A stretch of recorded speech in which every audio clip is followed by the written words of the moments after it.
انتہائی پرانے اور تاریخی، تجارتی، ثقافتی اور مذہبی اہمیت والے خطے میں واقع ہے۔ ہرن میں انسانی تہذیب کے ہزاروں سال پرانے آثار پائے گئے ہیں۔ یہ علاقہ پرانی انسانی تہذیبوں مثلاً سمر، اقاد، بابائلون اور اسیریا کا مرکز رہا ہے۔ حضرت ابراہیم علیہ السلام اپنے والد اور والدہ کے ہمراہ عرس سے ہجرت فرما کر یہاں پر تشریف لائے، پھر اس علاقے سے کنعان کی طرف کوچ کر گئے۔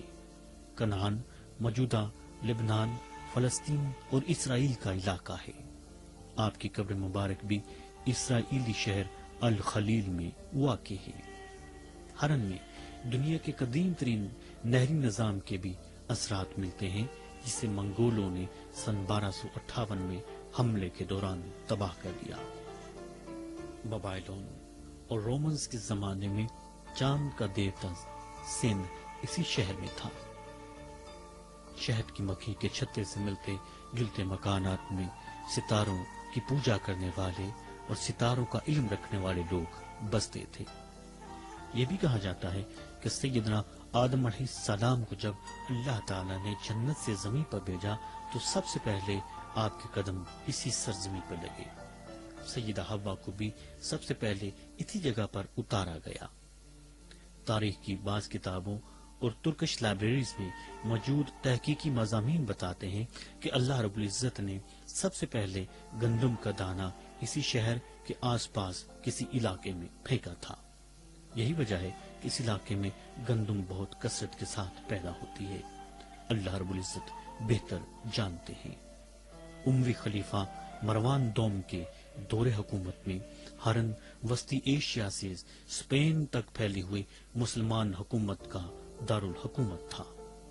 محققین کے مطابق عباسی خلیفہ مامون نے بازنطینی ریاست کے خلاف جنگی جدوجہد میں اس شہر سے گزرتے ہوئے قوم سبا کے لوگوں کو اسلام کی دعوت دی تو انہوں نے اسلام قبول کر لیا۔ ہرن کو ہی دنیا کی قدیم ترین اسلامی یونیورسٹی ہونے کا بے مثال اعزاز حاصل ہے۔ یہ شہر ہزاروں سالوں سے علم فلکیات کا مرکز رہا ہے۔ اسی شہر میں 8ویں اور 9ویں صدی ہجری میں دنیا کی سب سے پہلی اسلامی یونیورسٹی کا قیام عمل میں لایا گیا، جس میں سائنسدان اور سکالرز علم فلکیات، نیچرل سائنسز، علم ادویات، فلسفی کا یونانی سے سیریائی اور پھر عربی زبان میں ترجمہ کرتے تھے۔ اس یونیورسٹی نے غیر عربی کلاسیکی دنیا کے علوم کو عربی معاشرے میں علم و حکمت کے فروغ کے لیے بے پناہ خدمات انجام دی۔ ہرن میں ہونے والی تحقیق اور پھر مختلف علوم کی عربی زبان میں ہونے والے ترجمے نے بغداد کو ایک چمکتے ہوئے ستارے کی مانند دنیا میں علم کی روشنی بکھیرنے کے لیے منتخب کر لیا۔ بغداد کی درسگاہوں میں قدرتی سائنس، علم فلکیات اور طب کے کئی اہم مسلمان اور غیر مسلم اسکالرز کا تعلق ہرن سے تھا، جن میں جابر بن الحیان بھی شامل تھے۔ جس وقت یورپ میں جہالت کے تاریک سائے پھیلے ہوئے تھے، بغداد کی گلیاں علم کے دیوں سے روشن تھیں۔ مگر افسوس، صد افسوس کہ منگولوں کے بغداد پر حملے نے مسلمانوں کی تحقیق اور علم کے خزانے کو اپنے گھوڑوں کے پاؤں کے نیچے پامال کر دیا۔